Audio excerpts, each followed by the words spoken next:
One. Hey guys, Silly Ninja here, back for another part of my Fulham playthrough, and this is the end of the season. The end of our first season with the Fulham Massive. Oh, I can't believe I just said that. That's really quite embarrassing. I feel sorry for any of you who've had to listen to that. Let's move on quickly into the game against Reading.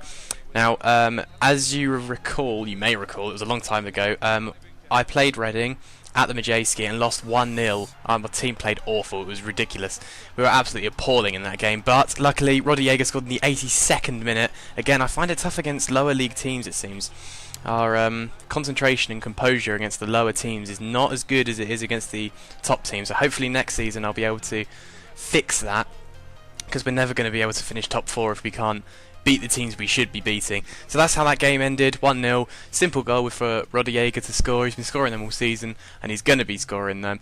As you can see, if you had caught a quick glimpse of that, at the top was Tottenham. They have been fantastic this season. It's very close to the top, but this was the big game. I needed to win this, and I needed Liverpool to lose their next game if I had any chance of finishing top 5.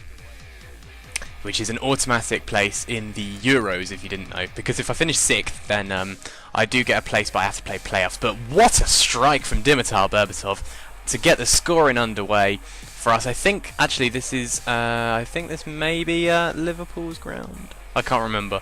But that is a fantastic strike, regardless of where it is. That's an absolutely wonderful goal from Dimitar Berbatov. Brilliant ball there, and then I get annoyed and make some changes because I knew this game was massive. I really, really needed to win this. A fantastic cross to Suarez, and he's going to be finishing them all day. Just cut open my defence, but in the 83rd minute, Berbatov showing some pace. He gets brought down in the area. I don't know whether that's a penalty. In my eyes, meh. I mean, he got the ball. He did get Berbatov as well, but I think Berbatov was looking for that. Gotta be honest, I think Berbatov was looking at that. But I put Roddy on the penalty. Not the best of penalties, but luckily it's still winning. Rayner's distraught. Roddy does a robot because he's just that much of a beast. Yeah, really poor penalty, but luckily it went in, and Damien Duff has a speculative shot in the 90th minute, and there it is. We beat Liverpool, and that is a massive stride. It's still unlikely we'll get 5th with the final game against Swansea, but it gives us a chance. It puts the pressure on, at least. Arsenal beat Wigan 5-0 there. Ridiculous. As you can see, look, Spurs are still top after this game, but can they keep it in the last day? They've got a game against Sunderland. Man U have a game against West Brom. I'd tip them to win it, but that doesn't affect me because I'm not going for the title this year. Probably won't be going for it next year either because, well, my team is far from title contenders yet. But our next game is against Swansea. Fantastic work from De Jager and a fantastic finish. He has got a fantastic finesse. I didn't realise, because finesse shots in FIFA 13, as most of you probably know, are way weaker than in FIFA 11 and 12. Like, in FIFA 11 especially, it was awful. You just get a finesse on the outside of the area, and 99 times out of 100 it would go in. But awful goalkeeping from Schwarzer. His last game of his career, actually, this game, he's not entering it well, letting in a goal from Britain. Really weak goalkeeper. I think he got a hand to it, but it was such a weak touch that it just trickled past him. I'll watch it again just to make sure that I got that right, because you know, I just wanted to see that Schwarzer actually did try and save it, but I don't know what happened. He just seemed to fall over because he couldn't be bothered anymore. But then, luckily, our goal-scoring machine at the minute, Damien Duff, gets the ball in the edge of the area, takes a shot, and a fantastic finish into the far corner. Fantastic, fantastic goal.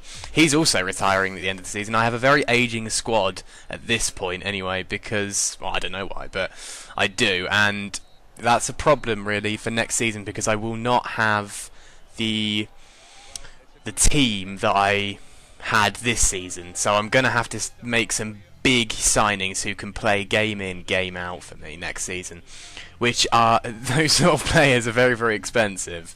So I think, who was that got injured? I don't know, but I got 7 million for finishing 6th. As you can see, Manchester United finished top, Spurs 2nd, Chelsea 3rd, Man City 4th, Liverpool 5th, and then me 6th. Yeah.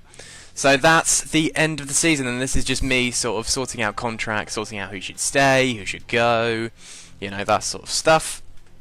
Aaron Hughes he could do stuff for us next season. I mean, he's not a fantastic player, but he's useful. That's the thing. That's what I was looking for when I was doing these contracts. Was not the first team players. Their contracts weren't running out. It was the sort of people who could do sort of stuff for us, but won't set the Premier League on fire, but they'll be useful when the FA Cup and League Cup games come round. So I'm just sorting that out, and I also get to get rid of all the deadwood that I couldn't get rid of in this season. So all the 18-year-olds that didn't want to leave. Simon Davis being 33, I didn't really see any point in keeping him. Diarra, I send him a new contract because he's been very good this season. Hangeland, I send a new contract because he's been very good this season. And I think that may be it. I think I let Matthew Briggs stay because he's got a year and 2 months on his contract.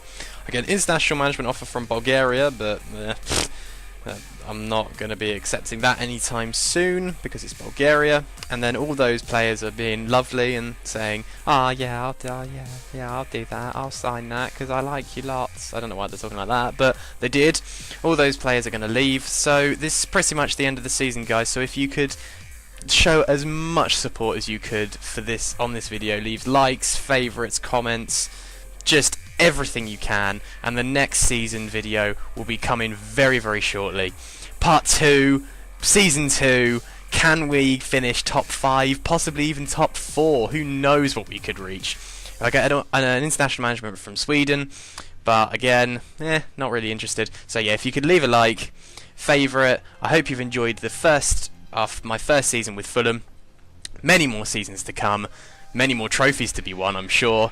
I'll get a message through from the board here saying that the domestic cup was good. We got to the final against Man U. We did lose, but we did get to the final, which I don't think anybody was expecting, and the board saying it was a fantastic finish. So I'll see you next season, guys. Bye.